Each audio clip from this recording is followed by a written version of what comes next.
No han entrado todos, ¿qué pasaría?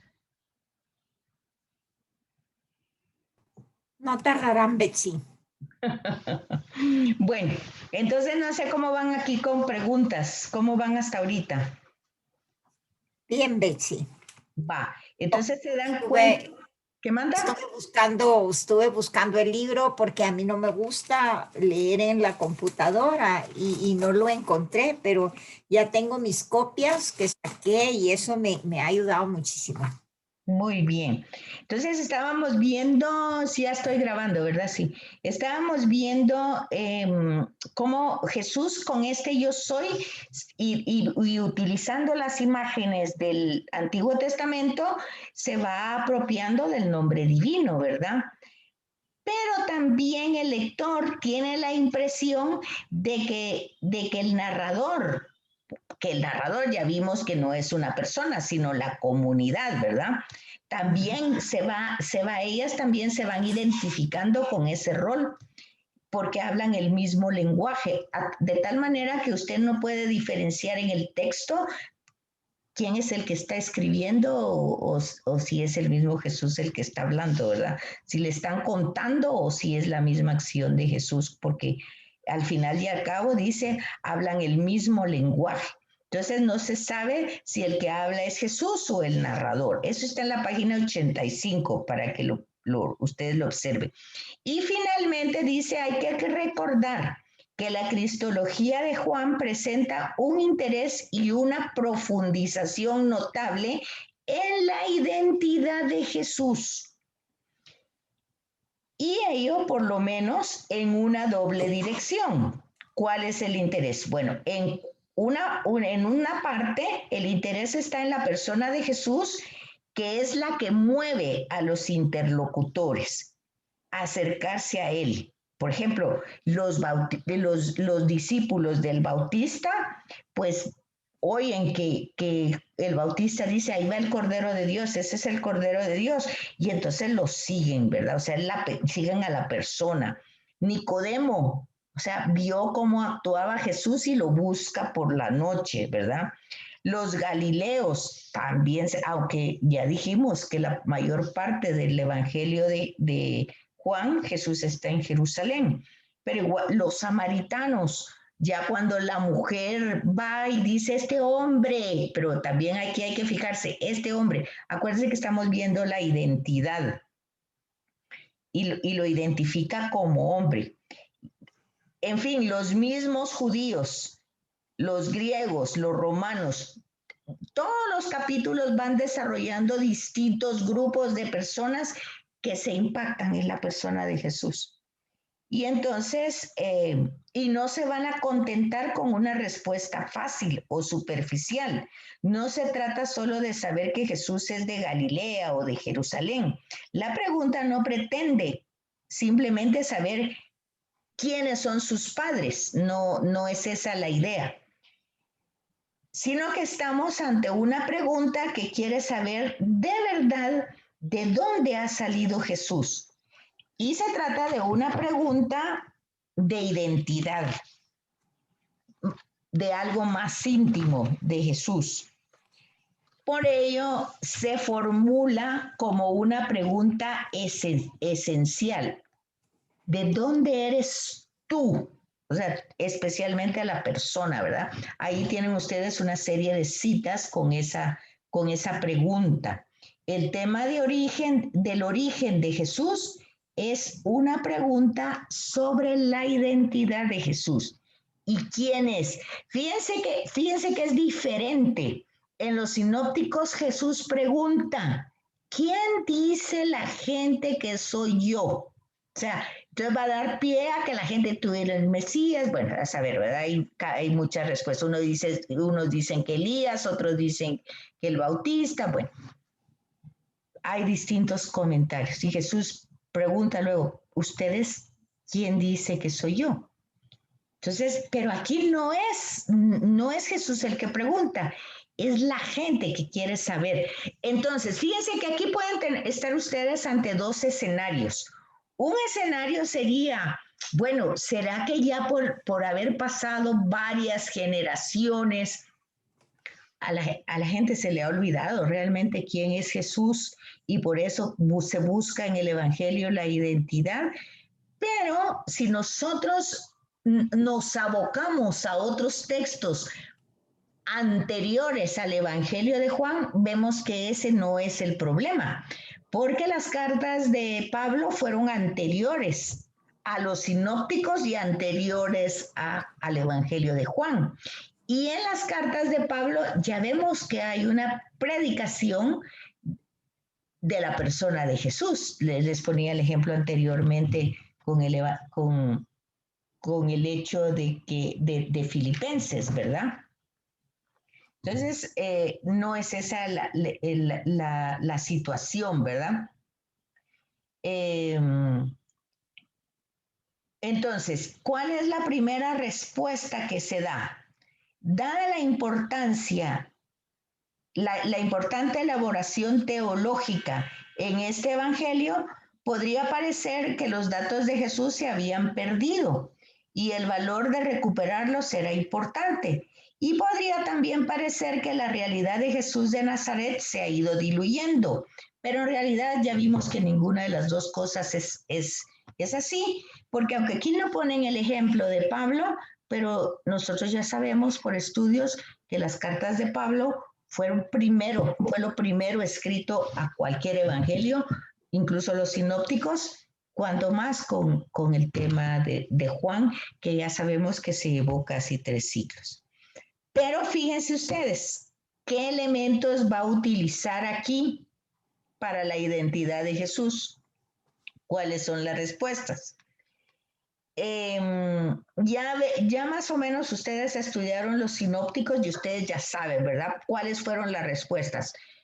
Mateo, pues utiliza el Evangelio de la infancia con genealogías y presenta como que va dirigido a los judíos y presenta como José, pues, ser una cultura patriarcal, ¿verdad? Como José, pues ve que María va a tener un bebé y entonces quiere repudiarla, el ángel, va. Ese es Mateo. Lucas habla, y hablamos eso también, dirigido a los griegos, el mensaje del anuncio con esa forma díptica, tanto a Zacarías como a María, y se va desarrollando el tema del anuncio de un gran personaje que van a ser. Pero aquí, ya entonces eso ya lo vemos. Y Marcos ya sabemos que él empieza diciendo, este es el anuncio, la buena noticia de Jesucristo. Ya pone el tema, lo que hablamos anteriormente, ese paso de Jesús de Nazaret a Jesucristo sin ninguna explicación, siendo Marcos uno de los primeros, el primer evangelio que se escribe. Entonces vemos que ya se dio ese paso de Jesús de Nazaret a Jesucristo. Marcos así empieza su evangelio, sin un protoevangelio, sin un evangelio de la infancia, ¿verdad? Sino que directamente. Y Juan, pues ya lo vemos con el prólogo.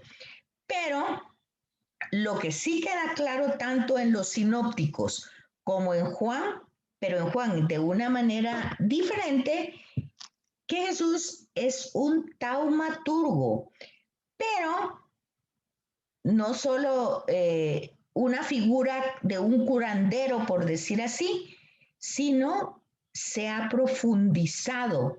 Y Jesús no es solamente un realizador. Yo quisiera que aquí ustedes pongan mucha atención, porque comprendiendo esto, tal vez ustedes pueden dar un pasito en el crecimiento y maduración de su propia fe. ¿Por qué? Porque dice aquí, Jesús no solamente es un realizador de gestos extraordinarios, sino que el que hacía todos estos gestos era el hijo de José. Por eso, cuando está haciendo los gestos, bueno, ¿quién es este? ¿Por qué? Dinos tú con qué autoridad haces esto. Entonces, el que está hablando, en el que hay que creer, el que dice yo soy, ese es el hijo de José, el que era de Nazaret, el hombre llamado Jesús. En este sentido dice la figura de Jesús, aquel cuyos padres son conocidos, queda perfectamente encuadrada en la Palestina del siglo I. O sea, la identidad es totalmente judía. Es de Nazaret, sus papás los conocemos, y esto es muy importante porque aquí alcanza su lugar y el valor los datos cronológicos y topográficos, o sea, la geografía que se va a desarrollar en la teología, cómo se tiene que entender. Y entonces, esto queda establecido antes de su glorificación. O sea, lo que decía Alina, Alina decía hace un momento, yo tenía como claro de que Jesús de Nazaret pasa a ser Jesucristo después de su glorificación, o sea, después de su muerte y prácticamente por su resurrección. Pues en el Evangelio de Juan eso está claro desde el principio.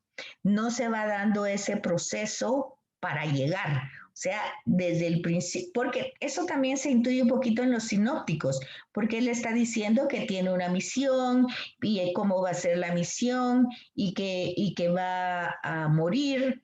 Aquí no lo anuncia de esa manera, pero habla de la hora, ¿verdad? La hora, que es, por ejemplo, en Canaán, mi hora no ha llegado, ¿verdad? En las bodas de Caná.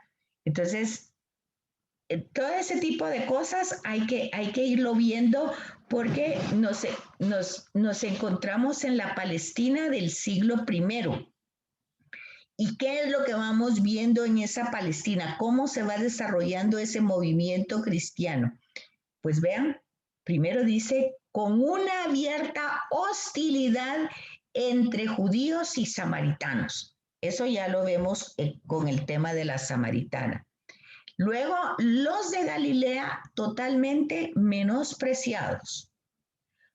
Con Herodes Antipas, que ya sabemos cómo era Herodes Antipas, ¿verdad? Que mató a Juan el Bautista, que lo decapitó.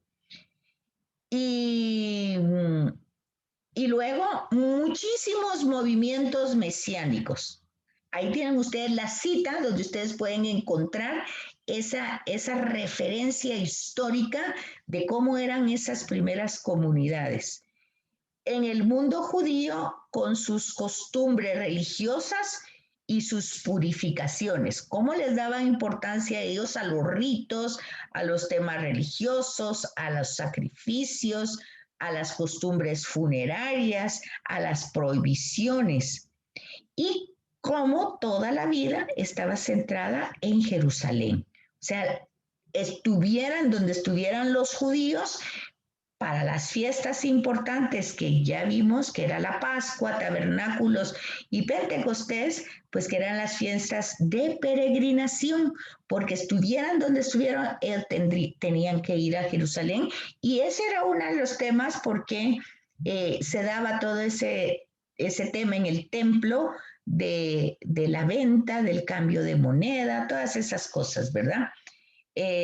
Porque se centraba en Jerusalén como ciudad santa y ahí acudían todos los judíos a las fiestas. Entonces era lugar de peregrinación.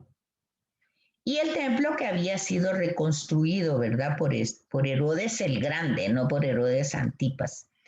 Y entonces habían traficantes, vendedores de todo tipo, y ya sabemos los negocios, ¿verdad? Y cómo estaba Jerusalén bajo el yugo romano. Todos estos temas son bien importantes y ustedes tienen ahí las citas en la página 87. Y ustedes entonces van viendo el perfil de cómo era la comunidad cristiana juánica cuando se empieza a desarrollar todo esto. Pero desde siempre han sorprendido todos estos datos tan precisos y exactos sobre esa Palestina. Y más en concreto, fíjense, porque ya lo dijimos también anteriormente, los sinópticos se centran en la Galilea, mientras que Juan en Judea, o sea, Jerusalén.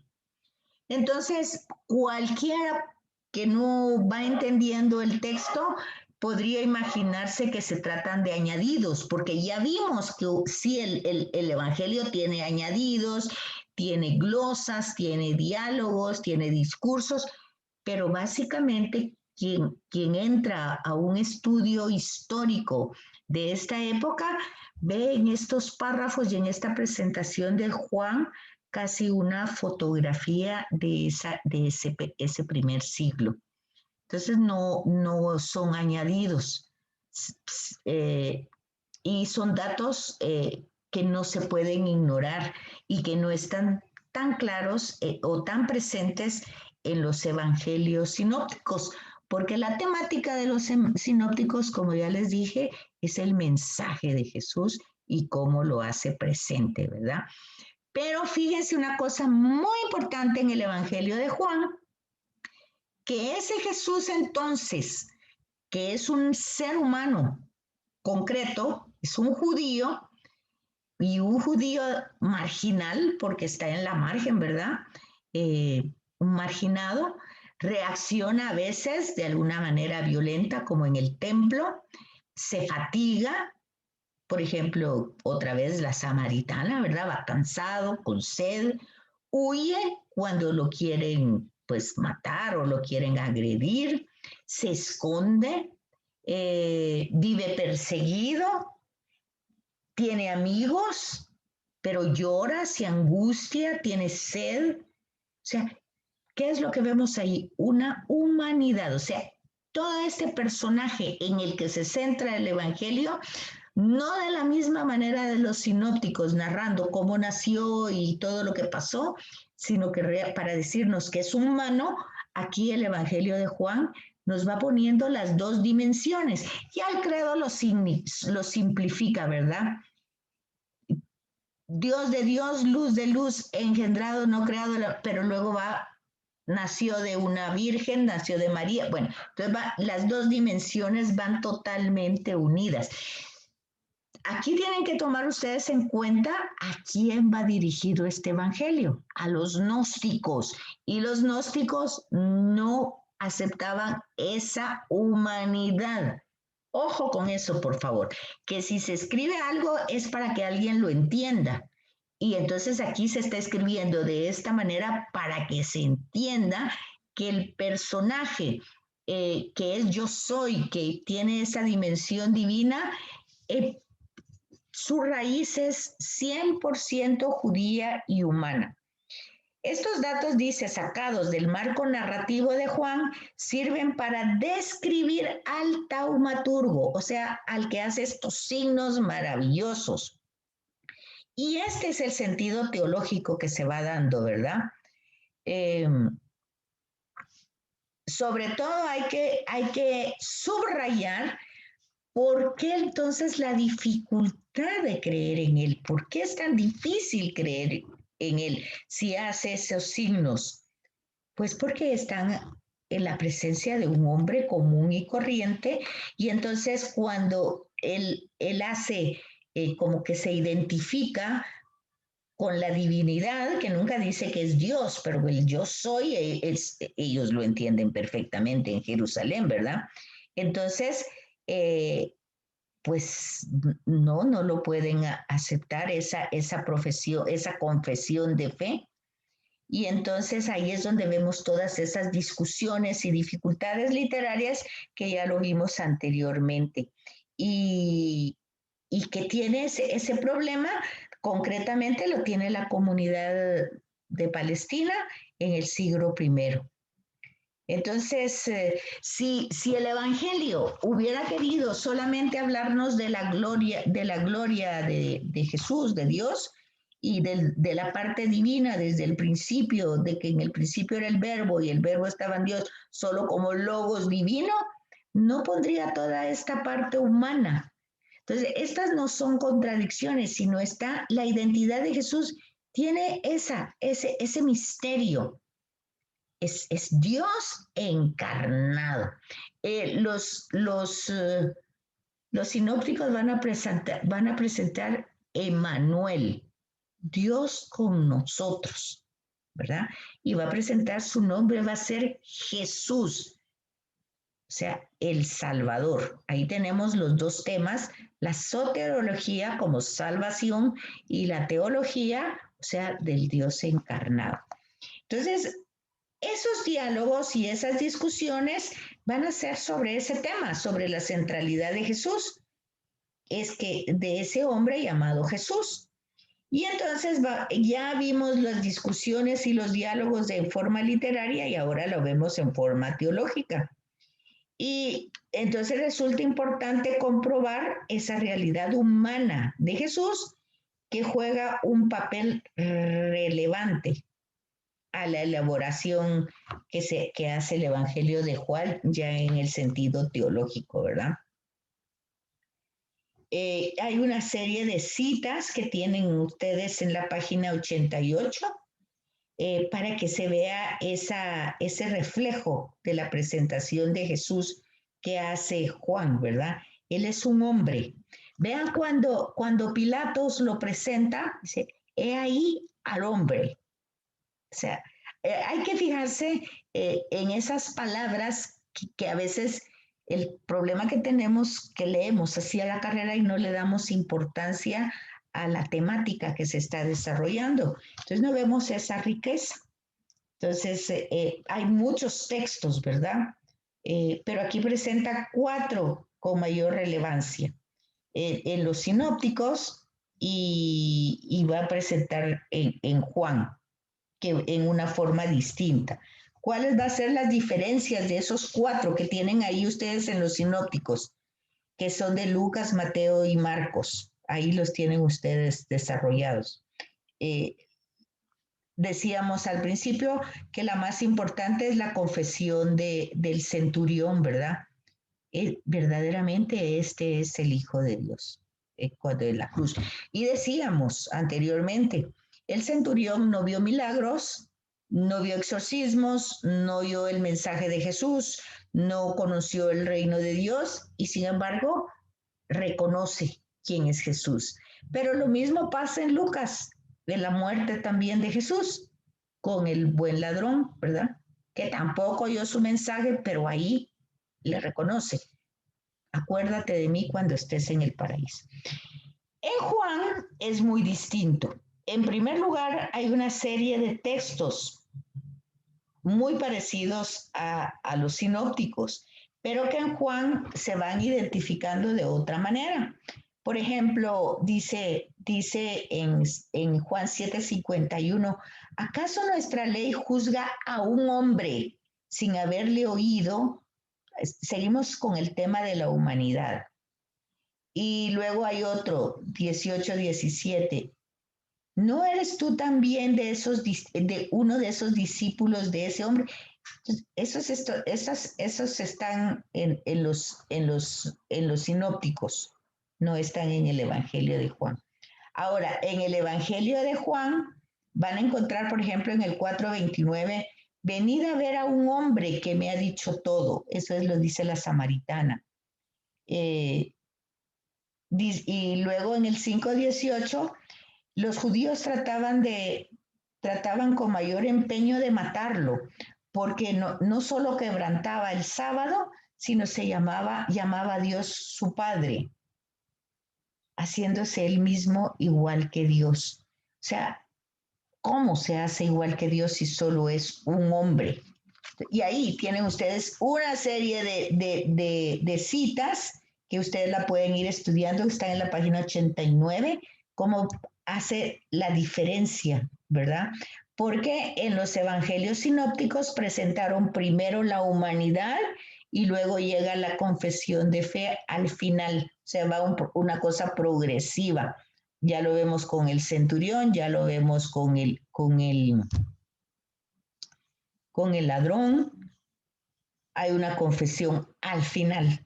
Y lo que es como paradójico es que todavía los apóstoles no han podido, habiendo visto todos los signos, habiéndolo visto, habiendo estado con él, no han podido dar ese paso. Y sin embargo, los que lo dan son paganos. O sea, un centurión no es un judío. Y el ladrón, pues no dice cuál era su nacionalidad, pero lo que sí era que era un ladrón, pues. Entonces vemos que esa progresión en el Evangelio de Juan no se da, porque desde el principio, desde las bodas de Caná, en su primer signo, él ya hace un signo. Y ese signo ya los discípulos se dan cuenta quién es Jesús y creen en él, dice, ¿verdad? Y luego el otro signo creen en él. Y ahí va desde el principio, la gente va creyendo en él, ¿verdad? Entonces, dice aquí que todos estos textos que están presentados en la página 89 son suficientemente centrales en el argumento de diálogos y discusiones. Muy importante constatar las anécdotas o la narración de los signos que han sido recogidos como una tesis de los diálogos y controversias. Pero el tema central es el de Jesús hombre, que es un tema muy importante. Y si nosotros sacamos ese tema de estos textos, van a darse cuenta ustedes que no se logra desarrollar la narración con el sentido que se tiene. Luego la muerte de Jesús, creo que aquí ya pasamos al otro. Esto es lo que teníamos aquí, los signos del hijo de José, o sea, cómo el Evangelio intenta dar respuestas de la identidad de Jesús por los signos, por los diálogos y discusiones acerca de ese hombre que se llama Jesús. Y ahorita vamos por la muerte, como la muerte, que es lo que está aquí, la muerte de Jesús de Nazaret. También en el relato de la muerte de Jesús encontramos el énfasis de la humanidad. Y el énfasis de la humanidad está básicamente en la crucifixión, en el momento en que le traspasan la lanza, ¿verdad? Porque no es para matarlo, o sea, es para saber si ya está muerto, o sea, si ya realmente no tiene vida, ¿verdad? Entonces, y hay varios textos parecidos, ¿verdad? Pero aquí dice que este versículo, capítulo 19 del 5 al 7 es importante para notar eso. ¿Por qué? En primer lugar, la insistencia que quien muere es Jesús de Nazaret. O sea, se está muriendo un hombre, están matando a un hombre. De hecho, el episodio del prendimiento de Jesús que dice, ¿a quién vienen a buscar? Pregunta Jesús, a Jesús de Nazaret. Jesús dice, yo soy. Fíjense, ahí claramente están las dos posturas. Jesús de Nazaret es el mismo yo soy. No hay diversidad. No sé si logran captarme lo que les estoy diciendo, pero ahí en Getsemaní se da claramente la escena. Van a buscar al hombre, y el hombre dice, yo soy. Y ya anteriormente vimos qué pasaba cuando Jesús decía, yo soy, que era lo que estaba él, pues, utilizando básicamente la identidad de Dios mismo, ¿verdad? Del Antiguo Testamento. Entonces, y fíjense que esa pregunta la hacen dos veces, ¿verdad? Luego, otra cosa importante es la inscripción en la cruz. ¿Quién es Jesús de Nazaret? El hombre. ¿Quién es el hombre? Pues es el rey de los judíos, ¿verdad? Y todo eso se puede comparar. Ese es como primer lugar. Luego está una razón segunda, como de mucho peso.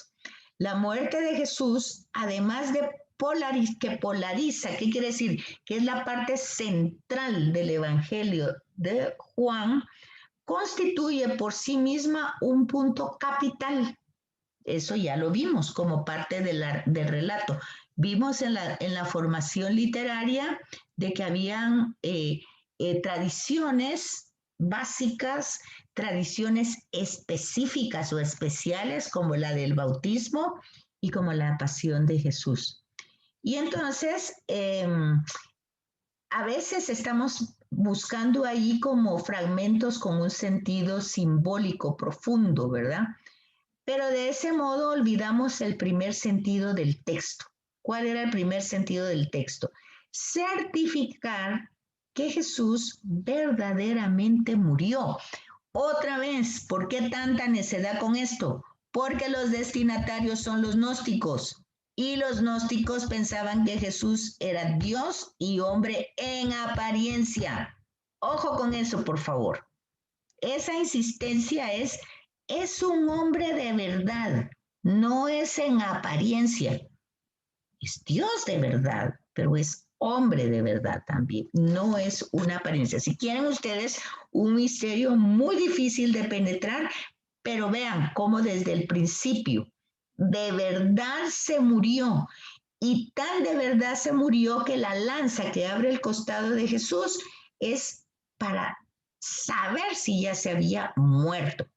Es decir, que no se le abre el costado para acelerarle la muerte, sino para confirmar su muerte. Entonces, eso es muy importante darse cuenta de los destinatarios y por qué va a dirigir, es por qué se hace esta elaboración. Con estas observaciones no se contradice en ningún momento de que Jesús haya sido entronizado en la cruz. Ese es todo el proceso teológico que se va elaborando, o sea, es la reflexión de cómo Jesús realmente es rey. ¿Por qué es rey?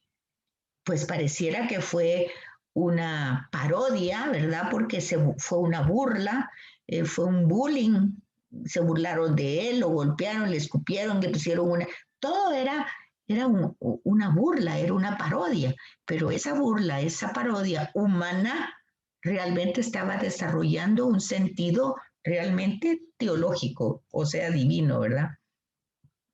Entonces decimos, hasta aquí llega este tema, ¿verdad? Luego tenemos a Jesús revelador. Aquí lo tienen ustedes en esta parte de aquí. Su figura es clara como revelador. Fíjense, no solamente Él es testigo, sino que Él revela, Él da a conocer. Entonces, ese aspecto es bien importante en este evangelio, en los diálogos y en las discusiones, igual que la muerte de Jesús. ¿Cómo se entiende la revelación de Jesús? Pues resulta que Jesús viene a hablarnos o a darnos a conocer lo que, o sea, el Padre que lo ha enviado, en ese sentido puede recibir, lo ha enviado para hablarnos de Él. Entonces Jesús se revela abiertamente. Está otra vez una serie de citas, ¿verdad? Que si es el Mesías, que lo diga claramente, los discípulos no entienden esa revelación. Luego tenemos el tema de la revelación como testimonio.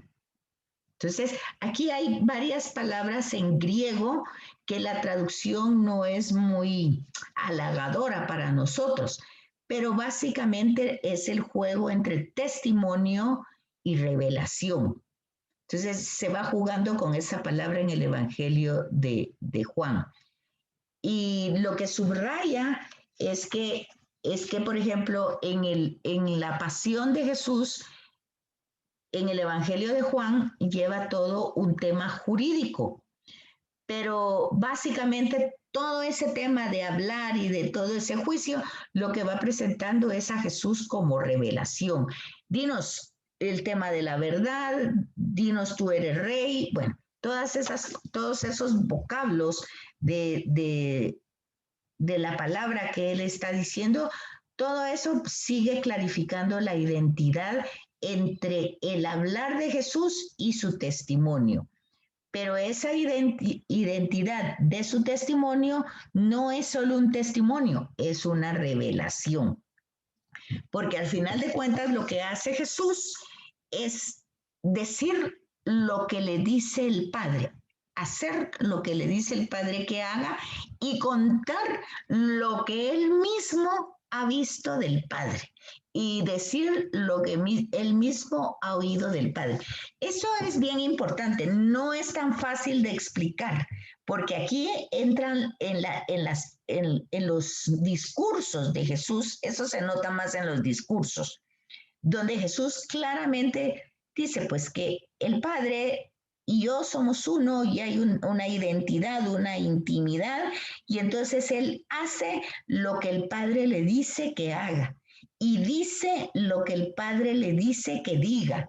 O sea, Él no dice ni hace nada de su propia voluntad, sino lo que el Padre, pero la identidad de ellos dos es una sola. Tanto que con Felipe ya, pues que dice que va a ir al Padre y le dice, muéstranos al Padre. Y dice Felipe, tanto tiempo con ustedes y todavía no conocen al Padre. Quien me ha visto a mí ha visto al Padre. Ese proceso es un gran paso en la teología en relación a Jesús y tiene el carácter de revelador. Por eso Jesús no solo es testigo. Dinos tú con qué autoridad o quién da testimonio de ti. El Padre da testimonio de mí, porque el Padre y yo, eso está en los discursos. Entonces, eso es Jesús como revelador y su palabra como reveladora. Pero ¿cuál es la figura de ese revelador? Pues es la de hombre, esa es su figura, el hombre llamado Jesús. Por eso los textos le dicen hijo del hombre, ¿verdad? Porque están relacionados con su muerte. A mí me parece que hasta aquí lo que ustedes, porque nos quedan unos minutitos, no sé si ustedes pueden volverse a conectar, no sé ni qué hora es. Ah, no, ya se acabó, ya son las 9. Entonces, aquí tienen ustedes una especie, Jesús en el Evangelio de Juan, en la página 96 y 97, como la conclusión de esto que acabamos de ver. Apenas caminamos, todavía nos faltaron 2 diapositivas, pero esto no lo puedo dar así de por visto, sino que tengo que entrar porque es sumamente importante que nosotros comprendamos el Evangelio de Juan. Apenas abarcamos la mitad de este capítulo. Yo les suplico que lo lean. Si quieren, pues vamos hasta la página 99 de este capítulo 3 y la otra serían 34 páginas que nos faltan de la segunda parte, por decir así, porque un tema importante que nos toca ver es el Espíritu Santo. Jesús y el Padre y Jesús y el Espíritu Santo. Son 2 temas muy profundos que para que yo no esté leyendo aquí, yo quisiera que ustedes adelantaran un poquito para que podamos avanzar y ustedes hablen un poco. No sé qué les parece. Tenemos 1 minuto para que se acabe. Llegamos hasta la página 99, tienen sugerencia de trabajo y nuestro próximo tema es Jesús y el Padre, Jesús como revelación del Padre y el Espíritu Santo en el Evangelio de Juan. Esos son los 2 temas que nos tocan para la semana entrante del capítulo 3. ¿Dudas, preguntas? 1 minuto.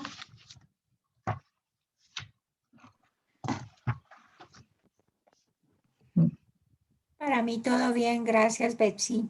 Bueno, entonces para mí también vamos a leer. Por favor, si tienen un tiempecito, adelanten un poco. Si no pueden leer lo que vimos hoy, por lo menos de la 99 a la 34 para ver si van captando, por favor. Perfecto, Betsy, muchas gracias. Que pasen buena noche entonces y que descansen. Igualmente. Adiós. Adiós. Gracias, licenciada. Buenas Buenas noches, Betsy. noches, buenas noches.